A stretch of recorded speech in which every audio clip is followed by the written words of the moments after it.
Charles had no idea that he was a nobleman lost among commoners. The Duchess had actually invited him to a gathering. Charles found it very strange. Why would a strange old lady think so highly of him, a mere nobody? On the day of the gathering, though puzzled, Charles showed up for the sake of his business. When the Duchess introduced Charles to Lady Anne and her husband, Lady Anne's husband was so astonished that he dropped his wine glass. What Charles didn't know was that the four elderly people in front of him were his grandparents. However, the Duchess hadn't revealed Charles's secret to her own husband. The Duchess warmly took Charles around to meet business magnates from various fields. Meanwhile, Lady Anne's daughter-in-law was attending such a high-end gathering for the first time. After hearing that John was the Duke's only heir, she kept her eyes on him. John and Lady Anne's daughter-in-law had some ordinary interactions at the dinner table, with John's fiancée sitting right next to them. John's fiancée, Maria, didn't like such occasions and slipped out to the courtyard for some fresh air. Unexpectedly, she ran into Charles there. Maria and Charles hit it off and chatted heartily. Maria's independent and modern personality deeply attracted Charles, and likewise, Maria sensed Charles's sincerity and integrity. After the banquet, John was displeased that his aunt was so fond of a stranger. He couldn't understand why his aunt would support someone she didn't know. A few days later, John's father approached the Duke, asking for a loan. Faced with such a large sum of money, the Duke flatly refused. What do you mean no?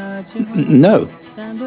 I won't give it to you. No matter how much John's father pleaded, the Duke still wouldn't help him. As John's father stormed downstairs in anger, he heard laughter coming from the study. He pressed his ear to the door. At that moment, the Duchess and Charles walked out of the room. Seeing his sister-in-law and Charles acting so familiar, the Duke's brother had a new idea.